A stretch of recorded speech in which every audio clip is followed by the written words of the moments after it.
الأستاذ محمد الرشيد، مسؤول الإعلام في الهيئة العامة للسياحة والآثار. أهلا بكم وبقافلة السياحة في محافظة جبال فيفا. ودنا تعطينا فكرة عن هذه القافلة والمواقع التي زرتمها. بسم الله الرحمن الرحيم. طبعا الهيئة العامة للسياحة والآثار تنظم هذا العام قافلة متخصصة للمصورين الفوتوغرافيين على مستوى مناطق المملكة. يشارك معنا أكثر من 50 مصور من كافة مناطق المملكة، الأخوان في فرع الهيئة العامة للسياحة والآثار منطقة جازان، وبالشراكة مع مجموعة كليك للتصوير الضوئي في منطقة جازان. وعد برنامج حافل الحقيقة يشتمل زيارة أبرز المواقع السياحية والتراثية والتاريخية ومباني التراث العمراني وبعض المشاريع القطاع الخاص لزيارتها وتوثيقها الحقيقة، ومن خلال عدسات المصورين المشاركين. تضمنت الزيارة محافظة فرسان، تم زيارة من خلالها قرية القصار التاريخية وبيت الرفاعي ومسجد النجدي وعدد من الجزر في محافظة فرسان. في منطقة جازان أيضا تم زيارة وادي الأجب، تم زيارة القرية القديمة أو القرية التاريخية في جازان، القلعة الدوسرية أيضا فيفا، وأيضا نموذج للنزل الريفي في أبو عريش. الحقيقة أنه البرنامج كان مضغوط جدا، لأنه طيلة أيام الماضية كان يعني البرنامج يبدأ بين 3 أو 5 فجرا، يعني يمكن نصف المدة تقريبا 3 فجر يصحون ويبدأ برنامجهم، والنصف الآخر كان يبدأ 5 فجرا ويستمر حتى غروب الشمس. فبالتالي كان الحقيقة برنامج حافل. نتأمل إن شاء الله أن يسهم هؤلاء المصورين من خلال عدساتهم في إبراز المواقع التاريخية والأثرية والسياحية في منطقة جازان من خلال وسائل الإعلام المختلفة، وإن شاء الله تسهم هذه الأعمال في جذب مزيد من السياح والمستثمرين للاستثمار وزيارة منطقة جازان إن شاء الله. المناطق اللي تم زيارتها غير منطقة جازان في قافلة السياحة هذا العام؟ طبعا قافلة السياحة بالنسبة لمنطقة جازان تعتبر كان العام الماضي في زيارة لها من قبل الإعلام الخليجي من دول مجلس التعاون من لبنان. السنة هذه كما ذكرت زيارة المصورين. كنا قبل حوالي 3 سنوات أيضا تم زيارتها من خلال الإعلام المحلي، وقبل العام الماضي أيضا زيارة كتاب الصحافة. فعندنا على مدار السنة 5 قوافل مختلفة الحقيقة، الإعلام المحلي والإعلام الخليجي وكتاب الصحافة والمصورين لزيارة المواقع السياحية في مناطق المملكة. احنا غطينا بالإعلام المحلي تقريبا مناطق من المملكة، بقي يمكن جزء من منطقة الرياض.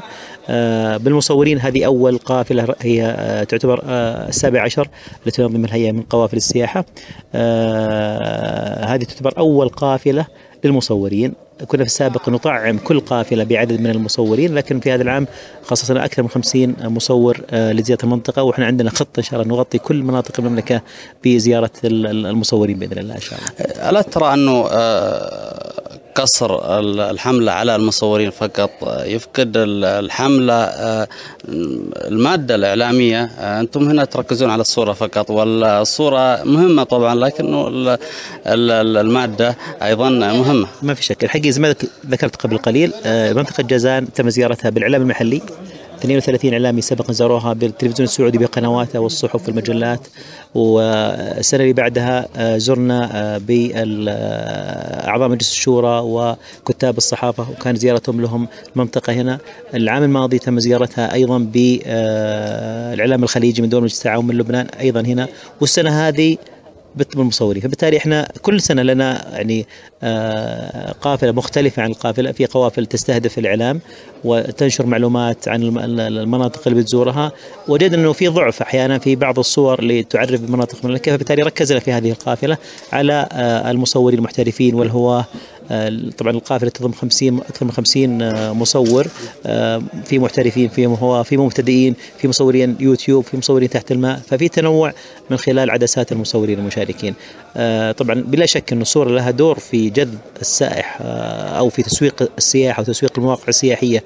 عندما تنشر في وسائل الإعلام، عندما تنشر في المنتديات، يكون لها دور في التسويق السياحي. ونتأمل إن شاء الله تسهم هذه الصور أنها تدعم أيضا مكتبة الصور في الهيئة بمزيد من الصور عن منطقة جازان، لأن كما ذكرت أنه يوجد صور، ولكن قد تكون أحيانا ليست بذاك المستوى من الجودة أو الزوايا اللي ممكن أنها تكون تسهم في جذب السياح. وأنا متأمل إن شاء الله أنه يكون هناك مشاركة عدد أكبر من المصورين على مستوى مناطق المملكة في الدورة القادمة إن شاء الله تقييمكم لما تحقق من خلال القوافل السياحة التي زارت عدة مناطق في المملكة، يعني في المجال السياحي، هل يعني خدمت هذه القوافل المناطق السياحية التي زارتها خلال الأعوام الماضية؟ بلا شك، هو توجيه من صاحب السمو الملكي الأمير سلطان بن سلمان بن عبد العزيز رئيس الهيئة. الهيئة طبعا تقيم سنويا هذه القوافل ونتائجها، بالتالي لو وجدنا أنه ما هناك يعني الإقبال أو ما هناك التجاوب أو ما هناك التعاون، والحقيقة ودي أن أشيد في هذه الجزئية بالشراكة اللي تقودها الهيئة مع وزارة الثقافة والإعلام، مع المؤسسات الإعلامية الخاصة، من خلال مشاركتها في القافلة، ومن خلال أيضا تغطية المواقع السياحية من خلال قافلة الإعلام السياحي. طبعا بلا شك أنه نتائج الحقيقة أكثر من رائعة، وبالتالي دليل أنه إحنا وصلنا حتى الآن إلى المرحلة 17. شارك أكثر الآن من حوالي أكثر من 550 إعلامي من داخل وخارج المملكة في هذا القوافل.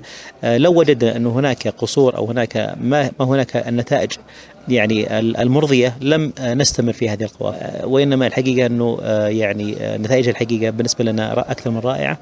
ويعني ونلمس هذا الحقيقة من خلال مشاركة الزملاء، من خلال ما يبث وينشر.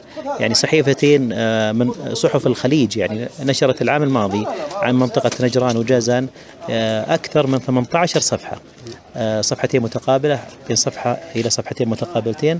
وبالتالي بالإضافة إلى القنوات التلفزيونية، بالإضافة إلى القنوات الإذاعية، إلى المواقع الإلكترونية، فالحقيقة في تعاون كبير جدا من هذه الوسائل المشاركة. وبالتالي حقيقة نسعى أنه يعني نتواصل مع عدد أكبر من الشركاء في الإعلام بإذن الله إن شاء الله. جبال محافظة فيفا تمتاز بمقومات سياحية طبيعية قل أن تجدها في بعض مناطق المملكة، لكن الملاحظ أن الهيئة العامة للسياحة لم تولي هذه المنطقة اهتمام. أنا أعتقد أنه الهيئة يعني بالتعاون مع شركائها في التنمية السياحية بالعكس لديها خطط وبرامج الحقيقة، ويمكن الأخوان فرع الهيئة العامة للسياحة والآثار ومجلس التنمية السياحية في منطقة جازان برئاسة صاحب السمو الملكي الأمير محمد بن ناصر بن عبد العزيز رئيس مجلس التنمية السياحية في منطقة جازان، أكيد هناك خطط وبرامج تشمل كل محافظات المنطقة بما فيها أيضا محافظة فيفا.